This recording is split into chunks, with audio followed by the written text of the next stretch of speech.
Top 10 notable people who have died of coronavirus. Before the Chinese coronavirus, COVID-19, is finally defeated over time or cured, the sad reality is that many more people will die. No one is immune to its effects, although it can be more deadly for people with weakened immune systems and the elderly. Since the virus started infecting people in China in 2019, thousands of deaths have been reported, and some of the people who died were celebrities, artists, politicians and the like. While every death is a tragedy, these 10, presented in no particular order, are outstanding people for what they gave to society during their lives, and like many others, they will be missed. Joe Diffie. If you're a fan of country music, it's likely that the news of Joe Diffie's passing hit you particularly hard. Diffie was an accomplished country singer who released a ton of hit singles over the years. From 1990 to 2004, Diffie released 35 singles that charted on the Billboard Hot Country Song chart. 5 of these singles rose to number 1, including Home, If the Devil Danced, In Empty Pockets, Third Rock from the Sun, Pick Up Man, and Bigger Than the Beatles. He has released 7 studio albums, a Christmas album, and a greatest hits album. Diffie announced through his publicist that he tested positive for COVID-19 on March 27.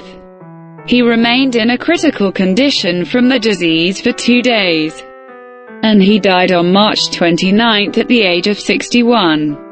He died in Nashville, Tennessee, which is a city deeply rooted in the country music scene. Diffie is the first country music star to succumb to the disease, and his passing was celebrated by his peers with heartfelt posts on Twitter, Instagram and other social media. Floyd Cardozo. Fans of the hit series Top Chef are in mourning after the death of famous Indian-American chef Floyd Cardozo. The talented chef won the Top Chef Masters competition in 2011 and was well known for his many entrepreneurial forays into the world of fine dining. In addition to spending time in front of the cameras for Top Chefs, Cardozo was an executive chef at New York eateries Powwalla and Tabla. He specialized in mixing Indian flavors and spices with Western cuisine of all kinds. Cardozo was also honored as a 4-time James Beard Award nominee, as well as the author of 2 cookbooks. The America sailed from Mumbai to New York via Frankfurt at the beginning of March. He soon became ill and tested positive for COVID-19. He died from complications of the virus on March 25 at a hospital in New Jersey. Cardozo was 59 years old at the time of his death. He leaves behind his wife, business manager Barker, and their 2 sons, Justin and Peter. Maria Mercader. Although she may not have been as well known to people outside the news world, Maria Mercader was a driving force in news and reporting for CBS, where she worked for more than 3 decades. Mercader began her professional career in 1987 as a page on CBS. She moved from page duty to a network news program with CBS Newspath, where he produced various works distributed through CBS affiliate stations. She continued to produce through the death of Princess Diana, 9/11, and many other significant events. Mercader won an Emmy Award for her work as a producer, and in 2016, she rose through the ranks at CBS to become Director of Talent Strategy. Her work there has diversified the workplace and encouraged more interaction with various minority groups, including the Asian American Association of Journalists and many others. For more than 2 decades, Mercader battled cancer and other illnesses, and when she went to a hospital in New York for treatment, she succumbed to COVID-19 at this location and died on March 29 at the age of 54. Terrance McNally. Terrance McNally was an outstanding playwright, screenwriter, and librettist. Often referred to as the Bard of American theater, he was considered one of the greatest modern playwrights of American theater, and he earned this distinction for 56 years of work in this field. He won the coveted Tony Award for Best Play for 2 of his works and the Tony Award for Best Book of a Musical for 2 more. He also received an Emmy Award, 2 Guggenheim Fellowships, and several other theater awards during his career. McNally's work spanned 6 decades, and included Broadway plays, movies, and almost anything he could get his hands on. He is probably best known for The Kiss of the Spider Woman, and Ragtime, although he has written dozens of plays, operas, and theater plays. His work is played out all over the world, and his departure was a blow to all who love theater. On March 24, he died due to complications from COVID-19 surgery at a hospital in Florida. At the time of his death, he was 81 years old. Princess Maria Teresa of Bourbon, Parma. Princess Maria Teresa of Bourbon, Parma was a Franco-Spanish member of the House of Bourbon Parma, which is a cadet branch of the Spanish royal family. She spent her entire life working on further public affairs as an activist, which earned her the nickname, the Red Princess. She was a monarchist and, unfortunately, has the honor of being the first member of the royal family to die from COVID-19. Born in Paris in 1933, Princess Maria Teresa spent her youth in various castles and private schools. She studied at the University of Paris, Sorbonne, where she received a doctorate in Latin American Studies. She then received another doctorate in political sociology from the Complutense University of Madrid. She was an activist for women's rights and other important issues. On March 27, Princess Maria Teresa died at the age of 86 from complications caused by COVID-19. She was the first royal to die from the disease, although not the only one. As Prince Charles struggled with the disease with only minor symptoms, he remained in self-isolation for a week and fortunately survived. Nashon Wooden. People may not immediately recognize Nashon Wooden's name, but that's not because he wasn't famous but because people are more familiar with his transvestite persona, Mona Foot. Wooden developed his drag persona in the late 1980s, and he credited RuPaul as an early mentor in his early drag career. RuPaul helped him a lot by teaching him how to apply makeup, which helped him land the role of Mona Foot in a Broadway production called My Pet Homo. Interestingly, he came up with this image while working as a manager in the Manhattan men's clothing department at Patricia Field's boutique. Wooden later appeared as Mona Foot in the movie Flawless, where he also performed a song of the same name with the Ones. Wooden gradually abandoned his Mona Foot identity in his later life, and although he tested positive for HIV, he had an undetectable viral load. This infection did not appear to be the cause of his death, as he died as a result of complications from COVID-19 in New York on March 23. At the time of his death, he was 50 years old.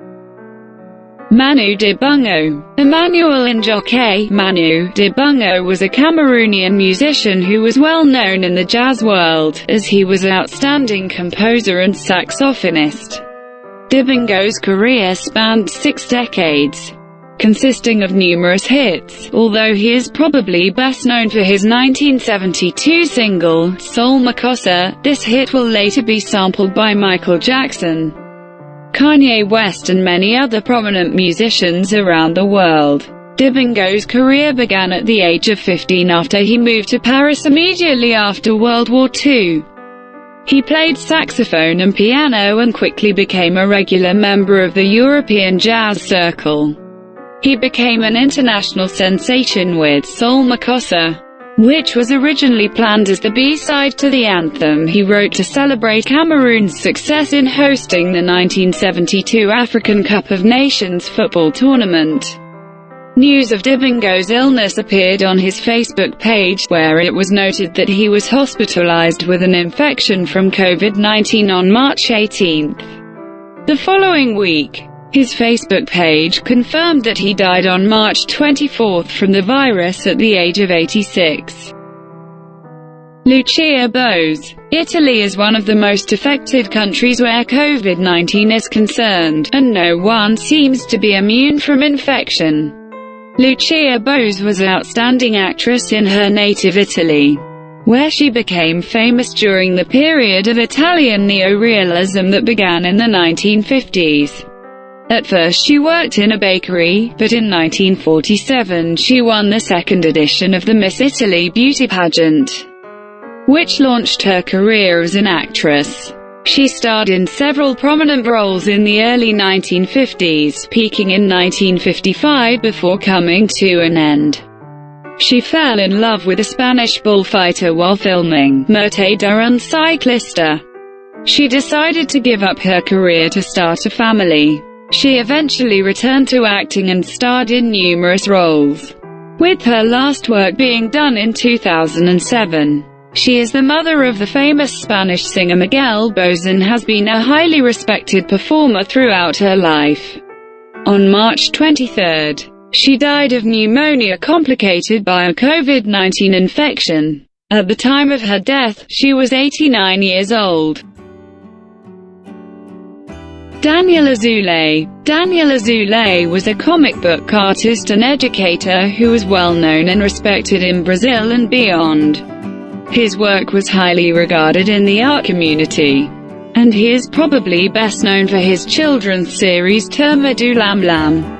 Azula was born in Rio de Janeiro and grew up in Ipanema, a neighborhood located in the southern part of the city. At the age of 21, he created a newspaper strip called Capital Capo, and just 5 years later launched Turma do Lam Lam. His work helped teach children who grew up in the 1980s about ecology, art, design, and many other subjects. He traveled all over the world, exhibiting his work and giving lectures. He held art workshops with thousands of children and adults, and in 2009 organized an online drawing class to help even more people learn his craft. Azula died in his hometown of Rio de Janeiro at the age of 72. He was hospitalized for 2 weeks for treatment of leukemia, and while there he was infected with COVID-19, which caused complications that ended his life. Dr. Lee Wen Liang. For most celebrities, their fame is established during their lifetime, but for some this distinction is only given posthumously. This certainly applies to Dr. Lee Wen Liang, a Chinese ophthalmologist who worked at the Wuhan Central Hospital in China. In December 2019, Wen Liang began warning his colleagues about a possible outbreak of a disease resembling SARS. This disease was later named COVID-19, making Dr. Wen Liang the first doctor to raise the alarm that the disease could cause problems. Dr. Wen Liang essentially became an informant when it came to the virus, and he paid for it. On January 3, Wuhan police reprimanded him for making false comments on the internet. He went back to work and later contracted the virus from a patient. Dr. Wen Liang died on February 7 at the age of 33. He was posthumously acquitted and offered a solemn apology for the warning he received from the Communist Party of China. If only his colleagues had listened to him, there probably wouldn't have been any names on the list. Don't forget to wash your hands, stay away from others, and remember that we will get through this. If you like this video, please like it. Subscribe to the channel if you haven't already. Click on the bell to be the first to know about new videos on this channel.